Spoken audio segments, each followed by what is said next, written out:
नमस्कार साथियों, इस समय हम लोग मौजूद हैं ग्राम पंचायत चुनगी तालबेहट ब्लॉक का एक गांव है। ललितपुर विधानसभा यहाँ सदर लगती है और यहाँ से हम जब निकल रहे थे कुछ लोग यहाँ पर बैठे थे। हम लोगों ने लोगों से पूछा कि आप लोग क्या कैमरे के सामने बात करेंगे? सभी ने कहा जी। तो हमने पूछा कि किस पार्टी के एवज में, तो उन्होंने कहा कैमरा चालू कीजिए और हम आप लोगों के सामने हम अपने रखेंगे अपना पक्ष कि हम लोग किस पार्टी को वोट देना चाहते हैं। इससे पहले मैं सभी दर्शकों से निवेदन करता हूं हमारे चैनल को सब्सक्राइब करें और बेल आइकन दबाना ना भूलें ताकि नए नए प्रोग्रामों की जानकारी आप लोगों तक पहुंच जाए। चलिए बात करते हैं। सबसे पहले भैया क्या नाम है आपका? जी रामकरण यादव। तो रामकरण यादव जी, 2022 में आने वाला जो चुनाव है इसमें आपकी क्या राय है? किस तरफ आप अपना वोट करना चाहेंगे? जी अखिलेश यादव। तो ऐसा क्यों अखिलेश यादव? जी इस सरकार में डीजल 50 रुपये लीटर था जब सरकार पहले अखिलेश की थी। आज 100 रुपये लीटर डीजल है, 100 रुपये लीटर पेट्रोल है। हर चीज़ की महंगाई है, खाद की भी महंगाई है, डीजल की भी महंगाई है। खेत भी किसान अपने रखा नहीं पा रहे। योगी सरकार ने इतने साड़ छुट्टा करवा दिए कि हम लोग पेड़ पकड़ पकड़ के भी नहीं बचा पा रहे हैं। इसलिए हम अखिलेश को चाहते हैं। एक तरफ सरकार जहां ये कह रही है कि हम लोगों ने किसान सम्मान निधि के रूप में और तमाम योजनाओं के माध्यम से जो राशन कार्ड है 2 बार लागू किया है कि 2 बार लोगों को फ्री में राशन दिया जाए, तो ये सब योजनाएं क्या किसानों के लिए संतुष्ट नहीं कर पा रही हैं योगी जी की? जी नहीं कर पा रही हैं सर। राशन जो भिजवाया है, इस राशन में क्या है? 5 किलो राशन में क्या आदमी की पूरे महीना भर का खर्च चल जाएगा? तो सरकार एक तरफ ये कह रही है कि हम हर संभव प्रयास कर रहे हैं जनता के लिए, तो क्या आपको नहीं लगता है कि कोई प्रयास जनता के बीच में उनका कारगर साबित होता हुआ नहीं नजर आ रहा है? तो आप समाजवादी पार्टी की तरफ ऐसा जाना चाहते हैं? जी सर। तो चलिए और भी हमारे साथ लोग हैं। क्या नाम है सर आपका? प्रभुदयाल यादव। प्रभुदयाल यादव जी, 2022 के आने वाले चुनाव में किस तरफ आप अपना वोट करेंगे? अब तो जो है सपा में देंगे वोट। तो ऐसा क्यों सपा में देंगे? सपा में ऐसा है कि जो अखिलेश ने योजनाएं बनाई थी उन्हीं योजनाओं के नाम बदल दिए योगी जी ने, और क्या किया है। तो एक तरफ जहां आरोप ये लगातार लगता रहा, 2017 में जब चुनाव हुए उस दौरान ये आरोप लगा, भारतीय जनता पार्टी के तमाम नेताओं समेत उनके प्रमुख नेताओं ने ये आरोप लगाया कि आपकी सरकार में लगातार गुंडागिर्दी होती थी, जिसकी बदौलत जनता ने 54 सीटों पर समाजवादी पार्टी को बुक कर दिया। तो फिर ऐसा क्यों लगता है कि 2022 में आने के बाद वो सब चीज़ें कम होंगी? तो गुंडागिर्दी तो पहले भी इससे अभी और ज़्यादा हो गई। पहले कम थी, अब और ज़्यादा हो गई। देखो कितने आदमियों के अकाउंटर हो गए, और जो है अभी खाद के लाने जो है लगे रहे लेनन में, और कुछ भी तो मिला नहीं। कहा है ना? तो एक तरफ योगी सरकार कह रही है अपराधियों के एनकाउंटर होंगे, अपराधी कोई भी हो कैसा भी हो तो उसके होंगे। तो क्या आपको ऐसा लगता है कि अपराधियों के अलावा भी किसी अन्य व्यक्ति के एनकाउंटर हुए हैं? अन्य व्यक्तियों के तो नहीं हुए हैं, हुए तो अपराधियों के हैं। लेकिन चलिए दूसरे भी लोग हैं, उनसे हम बात कर रहे हैं। आपका क्या नाम है सर? मेघनाथ यादव। तो मेघनाथ जी, किस तरफ इस बार रुझान होगा 2022 में? 2022 में अखिलेश यादव। तो ऐसा क्यों अखिलेश यादव? अखिलेश यादव के राज में देखो डीजल सस्ता था, पेट्रोल सस्ता था, लेकिन अब गैस सिलेंडर देखो तो आज है भली, लेकिन भाव तक नहीं पा रहे, इतनी महंगाई बढ़ा दी। तो महंगाई से आप परेशान हैं और महंगाई के विरोध में आप अपना मतदान करेंगे। चलिए एक और हमारे साथ, और चूँकि इसी गांव से हम लोग बिलोंग करते हैं तो जानते भी हैं, समाजवादी पार्टी में नेता भी हैं। भैया क्या नाम है? हमारा कुन्नू यादव नाम है। तो कुन्नू यादव जी हमारे साथ समाजवादी पार्टी के एक नेता भी मौजूद हैं। तो आप क्या चाह रहे हैं, 2022 में क्या समाजवादी पार्टी उत्तर प्रदेश में अपनी सरकार ला पाएगी? बिल्कुल भैया, 350 सीटें पर इस बार हम लोग जीतने जा रहे हैं। 350 सीटें, ऐसा आपको लगता है? एक तरफ अखिलेश यादव ये कहते हैं कि अब की बार 400 पार, आप कह रहे हैं 350। एक तरफ योगी आदित्यनाथ कह रहे हैं 325 सीटों प्लस हम लोग जीतेंगे। तो आपको कैसे लगता है कि 325 सीटें आप जीतेंगे? बिल्कुल, क्या है, हम लोगों ने इतने काम किए अपनी सरकार में, चाहे विद्याधन हो, चाहे लैपटॉप हो, चाहे 55 लाख महिलाओं को समाजवादी पेंशन हो, ये हम लोगों ने महिलाओं को दिए हैं। चलिए, तो आपको ऐसा लगता है कि विकास समाजवादी पार्टी ने किया है और 2022 में जनता समाजवादी पार्टी के पक्ष में अपना मतदान करेगी। और भी हमारे साथ लोग हैं, उनसे भी बात करते हैं। क्या नाम है भैया? मेघराज। तो मेघराज जी, कैसा लगता है 2022 में किसकी सरकार उत्तर प्रदेश में बनने जा रही है? अखिलेश यादव की सरकार बनने जा रही है। तो कैसे लगता है कि अखिलेश यादव की सरकार, ऐसे क्या कार्य उन्होंने अपने शासनकाल में किए कि आपको लगता है कि 2022 में अखिलेश यादव की सरकार बनेगी? अखिलेश यादव को सर्व समाजों से लगाव है, सर्व समाजों के अच्छे काम करते हैं, अच्छा विकास करते हैं और किसी भी समाज के साथ अन्याय नहीं करते हैं। सर्व समाजों के साथ वो अच्छा व्यवहार करते हैं, न्याय करते हैं, ऐसी आपकी सोच है। और भी हमारे साथ लोग हैं। भैया क्या नाम है? शिवम साहू। तो साहू जी, क्या लग रहा है 2022 में किस पार्टी की सरकार बनेगी? समाजवादी पार्टी। तो ऐसा क्यों लग रहा है कि समाजवादी पार्टी? ग्राम चुनगी में समाजवादी पार्टी में बहुत काम हुआ था। ये पानी के देखे आता VIP स्कूलन में इतनी सुविधा भाई थी कि लड़कन के लाने। वैसे जब 5 साल जब भारतीय जनता पार्टी आई, जब से यहाँ पे पानी नहीं आओ, जो समाजवादी पार्टी हती अभी तो पानी आओ तो पूरी चुनगी में। आज नहर खुद गई, जब से कोई काम ही नहीं हुआ है यहाँ पे चुनगी में।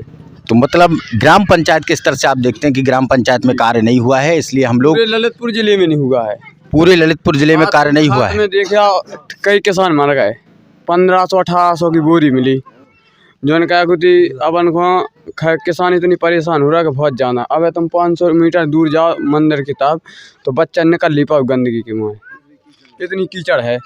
तो मतलब 2017 तक जो अखिलेश यादव की सरकार रही उसने विकास किए थे। 2017 से 22 के मध्य में आपकी ग्राम पंचायत और ललितपुर में विकास नहीं हुआ है। लेकिन एक तरफ जहां योगी आदित्यनाथ जी समेत पूरी भारतीय जनता पार्टी कह रही है कि 2012 से 17 के मध्य में गुंडई थी और हम लोगों ने आकर उस गुंडई को कम किया है। तो इस बारे में आपकी क्या सोच? कहाँ गुंडई है? गुंडई जाना इतनी जाना गुंडई हो गई कि अत्याचार कर रहा है। ये गाँव में इतनी मार रहे कि बहुत जाना, किसान परेशान है। अब जो ओले पड़ गए लोग कुछ नहीं मिले, 70% नुकसान हुई को मटर को किसी को। तो एक तरफ जहां ओलावृष्टि हुई उससे परेशान किसान लगातार यहां पर दिखाई दे रहे हैं कि वो साफ तौर पर अपने शब्द रख रहे हैं कि जो ओलावृष्टि हुई उसके बाद उन लोगों का जो नुकसान हुआ उस पर कहीं ना कहीं सरकार ने अब तक सुध नहीं ली है। चलिए और लोगों से भी बात करते हैं। भैया क्या नाम है? रईस। तो रईस जी, क्या लग रहा है 2022 में कौन सी पार्टी अपनी सरकार बनाने जा रही है उत्तर प्रदेश में? समाजवादी पार्टी जीत रही है पूर्ण बहुमत से। तो कैसे लगता है आपको कि समाजवादी पार्टी जीत रही है? काम अच्छे किए हैं अखिलेश यादव ने, विकास किया है। जब से भाजपा आई जब से कोई विकास नहीं हुआ है, किसी की सुनवाई नहीं हुई है और जो अपराधी नहीं है उनको मार दिया गया है, गुंडा एक्ट लगा के और एनकाउंटर करवा दिया, जिस पे कोई केस ही निकल लिया है। अभी एक झांसी में एनकाउंटर करवा दिया। तो एनकाउंटर झांसी में जो हुआ वो कहीं ना कहीं सरकार की जो नज़र में था और आम पब्लिक की जो नज़र में था। लोगों ने कहा कि वो उस एनकाउंटर में फर्जी रूप से वो एनकाउंटर किया गया, ये लोगों ने कहा, लेकिन सरकार ने कहा कि वो एक अपराधी था, उसका हम लोगों ने एनकाउंटर किया। लेकिन चूंकि बात यहाँ पर अपने ललितपुर ज़िले की हो रही है, ललितपुर ज़िले में एक तरफ योगी आदित्यनाथ की सरकार लगातार कह रही है कि हमने विकास किया है और उस विकास का जो एजेंडा है वो क्या आप लोगों तक अब तक नहीं पहुंचा है? नहीं, विकास कुछ नहीं हुआ है। अखिलेश यादव ने विकास किया था, उनका काम करवा रही है बीजेपी सरकार। केवल अखिलेश यादव का काम करवा रही है, उनने कोई नियम नहीं बनाया है, कोई नौकरी नहीं निकाली है, कुछ भी काम नहीं किया है। किसान सम्मान निधि के रूप में लोगों ने एक तरीके से लोगों को 2000 रुपया 4 महीने में वो देते हैं किसान सम्मान निधि, तो वो तो आप सब लोगों के खाते में अब तक आती होगी ना? नहीं आती है, 3 महीना में आती है, कभी आती नहीं है। और कुछ आदमियों के आते हैं, कुछ के कोई आता नहीं है। और हमारे समाजवादी पार्टी में सब महिलाओं को 500 रुपये महीना आते थे। बैंक जाना भूल गई हमारे यहाँ की महिलाएं, नहीं हर महीना बैंक जाती थी समाजवादी पार्टी में। बच्चन को तो चलिए और एक युवा है। भैया क्या कहना चाह रहे हैं आप? हम जो कह रहे हैं कि समाजवादी पार्टी बने जब विकास हुआ उत्तर प्रदेश में, और अभी जो विकास चल रहा है उससे आप संतुष्ट नहीं है? नन्या संतुष्ट का काम हो रहा, लड़कन के लाने का रोजगार नहीं मिल रहा, नहीं मिला, कोई पढ़े लिखे फिर रहा कोई कैसे रोजगार नन्या। चलिए और भैया हैं। भैया क्या नाम है? यशपाल सिंह यादव। तो यशपाल सिंह जी, क्या लग रहा है 2022 में क्या भारतीय जनता पार्टी लौट कर आएगी या समाजवादी पार्टी अपनी सरकार स्थापित करेगी? देखिए, भारतीय जनता पार्टी अब 22 में तो क्या कभी नहीं आएगी, क्योंकि इस सरकार में कोई नौकरी नहीं युवाओं को मिली। युवाओं ने आत्महत्याएं की हैं। अभी एक युवा ने इस सरकार में पेपर भी लीक कराए गए। इस सरकार में कोई भी युवाओं को नौकरी नहीं निकाली गई, जिससे युवा बहुत परेशान है और आत्महत्या कर रहे हैं कई युवा।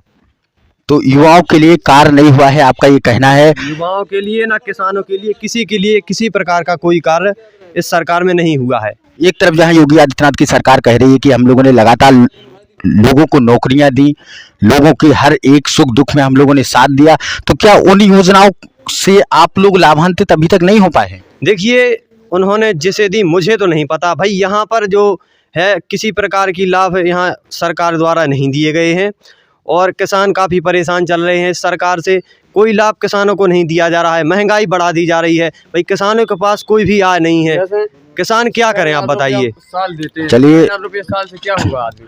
तो एक और सज्जन हमारे साथ हैं, उनका नाम पूछते हैं। भैया क्या नाम है? जी अंकित यादव।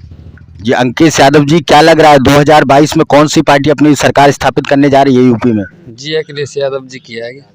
तो ऐसा क्यों लगता है कि अखिलेश यादव जी की सरकार उत्तर प्रदेश में बनेगी? उन्होंने विकास किया है समाजवादी पार्टी ने, और बीजेपी सरकार ने हमको तो कुछ नहीं लगता है कि ऐसा न कोई कुछ भी विकास किया है। अखिलेश यादव में लाइट की सुविधा अखिलेश यादव की आज भी ये देख लो, अखिलेश यादव की रहने की खड़ी है यहाँ पे।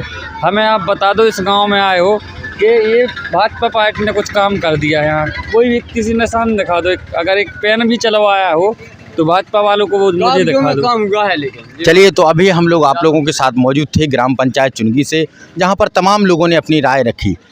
एक यादव समुदाय का ये सबसे ज़्यादा गांव है, जहां यादव समुदाय के लोग सबसे ज़्यादा रहते हैं। लगभग आबादी 60-70% के लगभग इस गांव में यादवों की होगी। पूरी ललितपुर विधानसभा में 12% के लगभग यादव हैं, और यादवों का रुख स्पष्ट इन्हीं लोगों के माध्यम से और समूचे ज़िले में यादव समाज का रुख स्पष्ट रूप से लगभग 80, 85, 90% तक समाजवादी पार्टी की तरफ दिखाई दे रहा है। फिलहाल आप लोगों से अगले वीडियो में फिर होगी मुलाकात। तब तक के लिए आप सभी लोगों का बहुत बहुत धन्यवाद। हमारे चैनल को आप लोग सब्सक्राइब कीजिए और बेल आइकन दबाना ना भूलें, जिससे नए वीडियो की जानकारी आप लोगों तक पहुँच सके। बहुत बहुत धन्यवाद।